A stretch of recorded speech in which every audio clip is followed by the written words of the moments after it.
This week in our series, we continue the story of the United States Constitution. In May of 1787, a group of America's early leaders met in Philadelphia, Pennsylvania. They planned to amend the Articles of Confederation. That document established a loose union of the 13 states. Instead, the leaders wrote a completely new constitution. It created America's system of government and recognized the rights of its citizens. Last week, we told how the group reached agreement on the position and powers of a national executive. They decided the executive could veto laws, and they decided the person could be removed from office if found guilty of serious crimes. We also told about the debate on a national judiciary. The delegates approved a federal system of courts and judges. These courts would hear cases involving national laws, the rights of American citizens, and wrongdoing by foreign citizens in the country. State courts would continue to hear cases involving state laws. Next, the delegates began to discuss competing proposals for a national legislature. This would be the most hotly debated issue of the convention. It forced the question of equal representation. Would small states and large states have an equal voice in the central government? The convention had already agreed that the national legislature would have 2 houses. It had not agreed, however, on the number of representatives each state would have in each house. The large states wanted representation based on population, but the small states believed they would lose power to the large states. They wanted representation to be the same for all states, no matter what the size. One day, Gunning Bedford of Delaware, one of the smallest states, looked straight at the delegates from the largest states. "Gentlemen," he shouted, "I do not trust you. If you try to crush the small states, you will destroy the Confederation. And if you do, the small states will find some foreign ally of more honor and good faith who will take them by the hand and give them justice." The debate on legislative representation, big states against small states, lasted for weeks that summer in Philadelphia. The delegates could not agree, so they debated other parts of the proposal. One involved the names of the 2 houses of the legislature. Most spoke of them simply as the first branch and the second branch. We will speak of them by the names used today, the House of Representatives and the Senate. Next came the question, who could be elected to the House and Senate? Delegates did not take long to decide. Members of the House, they agreed, must be at least 25 years old. They must have been citizens of the United States for 7 years. And at the time of election, they must live in the state in which they are chosen. The delegates agreed that members of the Senate must be at least 30 years old. They also must have been a citizen of the United States for 9 years. And at the time of election, they too must live in the state in which they are chosen. But who would elect them? The question raised an interesting issue. It concerned democracy. In 1787, the word democracy meant something very different from what it means today. To many of the men meeting in Philadelphia, democracy meant mob rule, To give power to the people was an invitation to anarchy. Still, George Mason of Virginia argued for popular elections. The people will be represented, Mason said, so they should choose their representatives. James Wilson of Pennsylvania agreed. He stated firmly that the people must elect at least one branch of the national legislature. That, he said, was a basic condition for free government. The majority of the convention agreed with Mason. The delegates decided that members of the House of Representatives should be elected directly by the people. Akil Reed Amar is a professor at Yale Law School in Connecticut. He says the delegates' decision to let people elect their representatives helped change the meaning of the word democracy. The success of the American Constitutional Project has proved to the rest of the world that democracy can work, government of, by, and for the people can survive and flourish, and this has been a model for the rest of the world.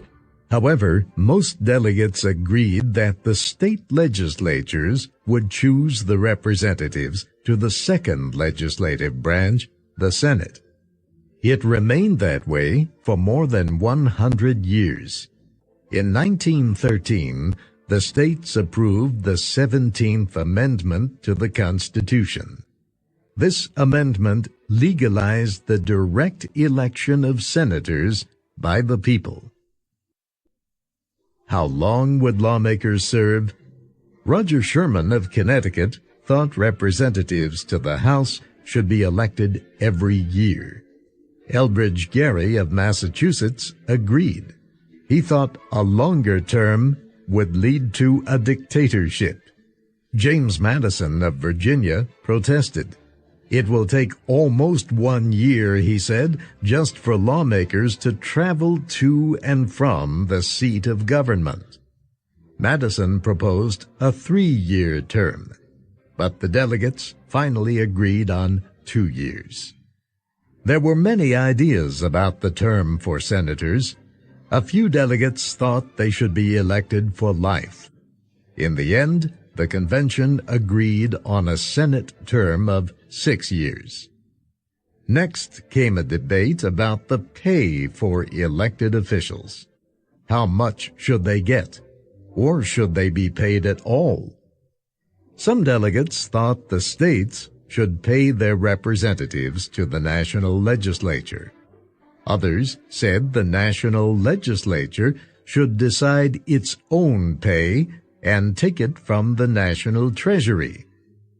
That idea, James Madison argued, was shameful. He thought the amount should be set by the Constitution. Again, Madison lost the argument. The Constitution states only that lawmakers will be paid for their services and that the money will come from the national treasury. Finally, the time came for the convention to face the issue of representation in the House and Senate. The large states still wanted representation based on population, and the small states still wanted equal representation. The delegates had voted on the issue several times since the convention began, but both sides stood firm. Yet they knew they could not continue to vote forever, day after day, so the delegates did what large groups often do when they cannot reach agreement. They voted to create a committee. This grand committee would try to develop a compromise. The rest of the delegates would enjoy themselves during the July 4th holiday marking American independence. July 4th, Independence Day. It marked the 11th anniversary of America's Declaration of Independence from British rule. The celebration was especially important in Philadelphia. It was the city where the Declaration of Independence was signed. Now it was the city where a new nation was being created. Convention President George Washington led a group of delegates to a ceremony at a Philadelphia church. They heard a speech written especially for them. "Your country looks to you with both worry and hope," the speaker said. "Your country depends on your decisions. Your country believes that men such as you, who led us in our war for independence, will know how to plan a government that will be good for all Americans. Surely we have the ability to design a government that will protect the liberties we have won." After the speech, Benjamin Franklin urged the convention to ask for God's help. He said each meeting should begin with a prayer. Hugh Williamson of North Carolina quickly ended any discussion of Franklin's idea. The convention, he said, had no money to pay a minister to lead the delegates in prayer.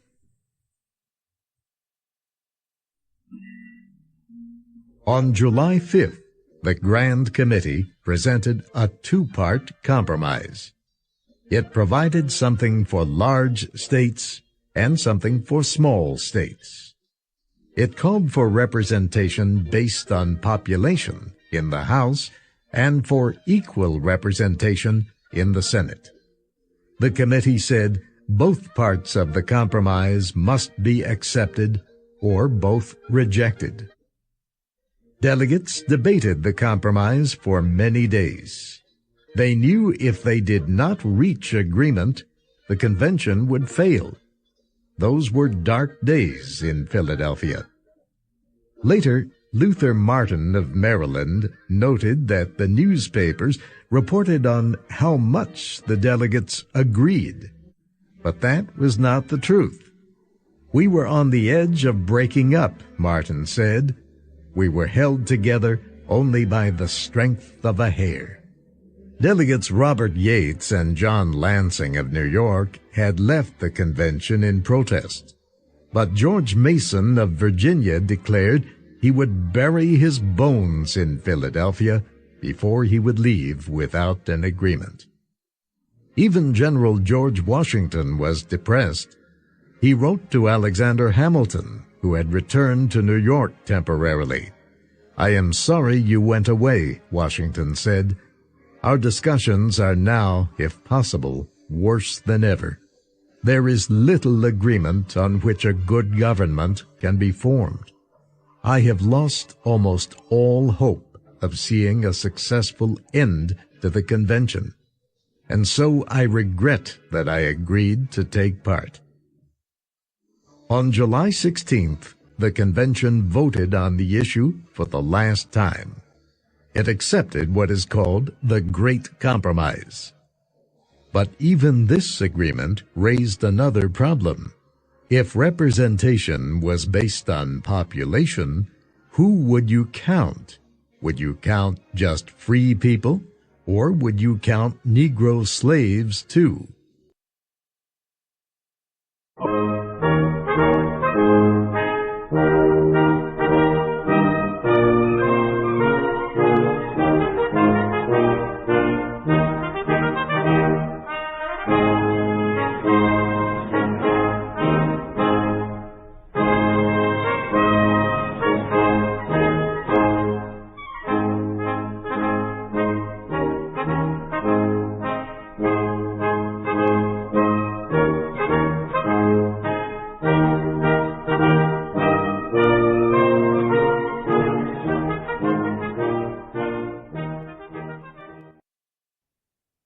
Thank you for watching. Can you do me a favor? Please leave a comment in the comment section below. That would really help. Thank you, and see you again soon.